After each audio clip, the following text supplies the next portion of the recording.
একেবারে প্রত্যেক মাহফিলে আমি দেখছি তার যে আমি যখনই এই বসছি আমার নজরে প্রথম সামনে ওই ছেলেটা পড়ে।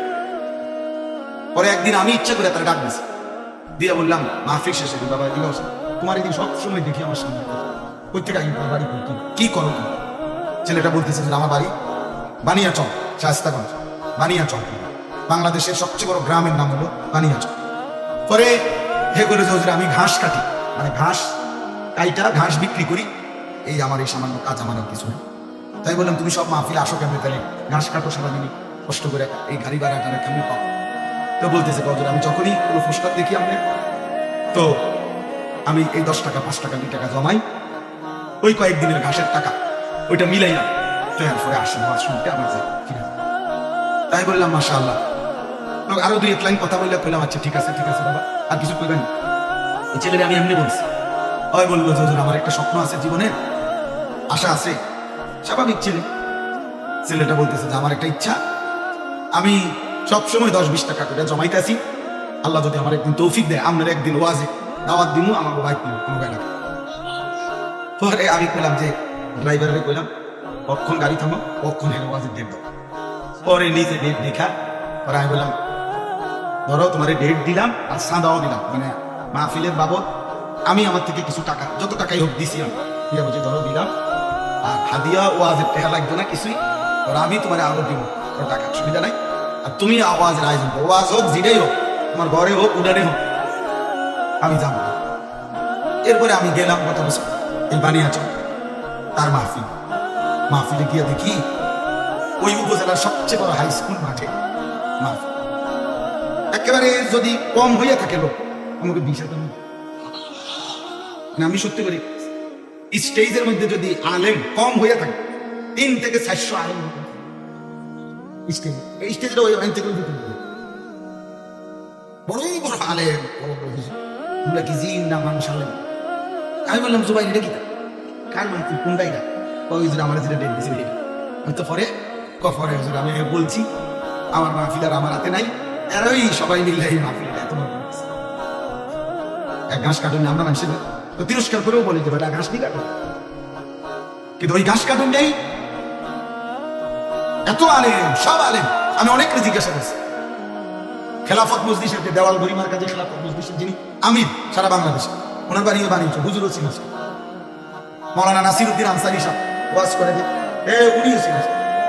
আমি বললাম তো আপনারা তো আমরা আসলে সাইতে এসেছি কার দাওয়াতে আইলেন, এই জন্য বললাম, বলার উদ্দেশ্য এটা প্রিয় ভাই, কিশোর নওজোয়ান সুহবত সান্নিধ্য, এই আসা যাওয়া নজর এর বরকত 2-4 লাইন পণ্ডিতি কথা আমরা সবাই জানি না, তোমরাও জানো, জিন্দেগিটা পরিবর্তন হবে। মালুমাত আছে অনেকের, ইলম নাই সব, অর্থাৎ কিছু বিষয় জানে এটা সবাই, কিন্তু আমলের সাথে ইলম বলা হয় যা আমলে পরিণত হয়। এজন্য উর্দু কিতাবে আমি পড়ছি বুজুর্গানে দ্বীন বলে কোরআন হচ্ছে ইলম, মুহাম্মদ আরবি সাল্লাল্লাহু আলাইহি সাল্লামের একটা সুন্নাত হচ্ছে আমল। অর্থাৎ কোরআন যা বলতে চায়, যা শুনাইতে চায়, যেভাবে গড়তে চায়, আল্লাহ তাআলা যা চেয়েছেন তার বান্দার কাছ থেকে, মুহাম্মদ আরবি সাল্লাল্লাহু আলাইহি সাল্লামের জিন্দেগি তার পুরো প্র্যাকটিক্যাল নমুনায়। এজন্য দোস্ত সবার কাছে আজকে একটা ছোট্ট নসিহত, প্রত্যেকেই কোনো না কোনো আলেমের সাথে, আল্লাহওয়ালা মুত্তাকি আলেমের সাথে সম্পর্ক, যুবক হোক, বৃদ্ধ হোক, হুজুর হোক, পাবলিক হোক, শাইখুল হাদিস হোক, শাইখুল মাশায়েখ, কোন আল্লাহওয়ালার সুহবত থেকে কেউই মুস্তাগনি অমুখাপেক্ষী হওয়ার সুযোগ নেই। এটা উচিত, তাহলে কাজে বরকত হয়, খেদমতে বরকত হয়, ইলমে আমলে বরকত হয়, জিন্দেগিটা আখিরাতওয়ালা কোরআন কারীমের মধ্যে আল্লাহ তাআলা বলেন আল আখিল্লাউ ইয়াওমাইদিন বা'দুহুম লিবা'দিন আদুউন ইল্লাল মুত্তাকিন। কিয়ামতের দিন দুনিয়ার সকল বন্ধুরা একে অপরের শত্রু হয়ে যায়, শুধুমাত্র মুত্তাকিরা তাকওয়ার জন্য একজন আরেকজনকে গুনাহ থেকে বাঁচাবার ক্ষেত্রে, ইবাদত আমলের উপরে চালাইবার ক্ষেত্রে বন্ধুত্ব ছিল। এই মানুষগুলো কিয়ামতের দিনও হাসরের মিজানে ফুলসিরাতেও বন্ধুই থাকে।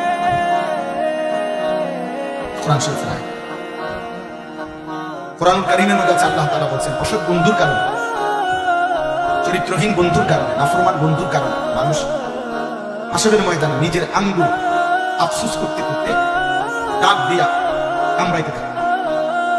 ইয়াউমা ইয়া'আদ্দু যালিমু আলা ইয়াদাইহি, আল্লাহ বলেন নাফরমান পাপী নিজের দাঁত দিয়ে আঙ্গুল কামড়াবে আর আফসোস করবে। কি করবে? বলবে ইয়া লাইতানি লাম আত্তাখিজ ফুলানান খালিলা, হায় আফসোস আমি যদি ওই অসৎ লোকটাকে বন্ধু না বানাই, যে সকাল থেকে এত লম্বা সময় তার সাথে চললাম, অথচ সে একবারও বলবো না যে দোস্ত আমরা দুজনেই মুসলমান, চলো না আমরা নামাজ পড়ি, একবারও মুখ দিয়ে আসবো। তাইলে এই অসৎ চরিত্রহীন বন্ধুর কারণে নাফরমান পাপী আঙ্গুল দাঁত দিয়ে কামড়ায়। অসৎ সময় ইকমালুশ সিয়াম কিতাবের মধ্যে আছে, এই সোহবত সান্নিধ্য কোন জায়গার মধ্যে যদি পায়খানা লাগে, একটু পায়খানাই লাগছে, এটা দুর্গন্ধ শুধু ওই জায়গাটাতে না, বরং বাতাসের মধ্যে পর্যন্ত দুর্গন্ধ ছড়িয়ে যায়, ফলে অন্য মানুষ নাকে লাগে দুর্গন্ধ। মানুষ তখন বলে কি কোথাও দুর্গন্ধ, বোঝা গেল দুর্গন্ধ এটা বাতাসকে পর্যন্ত পরিবর্তন করে দিচ্ছে। আবার কোথাও আতর থাকে, আতরের এই সুঘ্রাণ বাতাসের মধ্যে পর্যন্ত ছড়িয়ে পড়ে, ফলে মানুষের নাকে লাগে আতরের ঘ্রাণ নাকে লাগে, অথচ এটা কোনো তার নাকে লাগায় না, তো বাতাসের থেকে তার নাকে লাগছে। এই জন্য সোহবত সান্নিধ্য ভালো কিংবা মন্দ এটা আবহাওয়ার মধ্যে পর্যন্ত আসল প্রভাব বিস্তার। এই জন্য দোস্ত এটা খুব জরুরি, সান্নিধ্য আল্লাহ ওয়ালাদের সোহবত, নেককার মানুষের সামনে। আমাদের খুলনার হযরত, বাংলাদেশের একজন বড় বুজুর্গ হযরত মাওলানা মুফতি নুরুল আমিন সাহেব, করাচি হযরত কুতুবে আলম আরিফ বিল্লাহ হযরত মাওলানা শাহ হাকিম মোহাম্মদ আখতার রাহমাতুল্লাহি আলাইহি ওনার খলিফা হযরত বলছেন, প্রত্যেকটা মুসলমানের উচিত কমপক্ষে নিজ নিজ মহল্লা ইমাম মুয়াজ্জিন যারা সত্যিকার তাকওয়ার সাথে আল্লাহর ঘরে খেদমত করে, নিঃসন্দেহে তারা আল্লাহ বলেন, হযরত বলেন ওই মহল্লার মানুষের উচিত ওনাদের সাথে হলেও ওনাদের সান্নিধ্য সুহবত সাহচর্য গ্রহণ করা, ওনাদের কাছে হলেও কিছু কম বসে ভক্তি নিয়ে সব হুজুরে, সব আলেমরে, সব বক্তারে সবাই চিনতে হবে সারা বাংলাদেশ। এটা কোনো জরুরি, এটা কোনো জনপ্রিয়তা একটি ধোঁকা, জনপ্রিয়তা একদমই ধোঁকা। জনপ্রিয়তা ইতিপূর্বে অনেকের ছিল, এখন না। এখন যাদের আছে তাদের উপর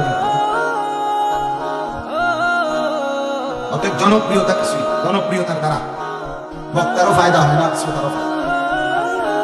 আমারে মনে করেন 1 কোটি মানুষ ছিল, আমার কবরের আজাব মাফ তো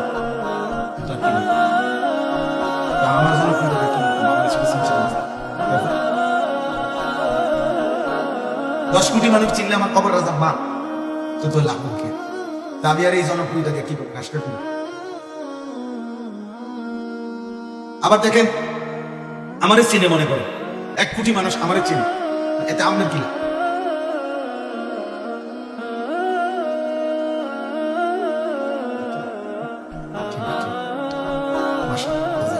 মানে এখন আমারে মনে করেন 1 কোটি মানুষ চিনে, এতে আপনার কি?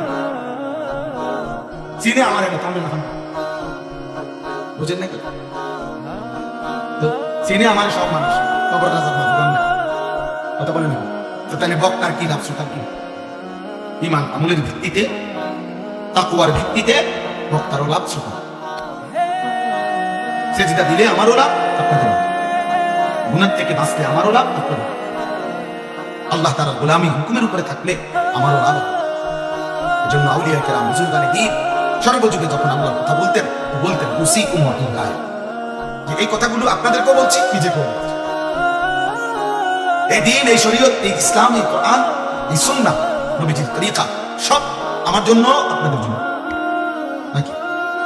আমাদের সবার জন্য না?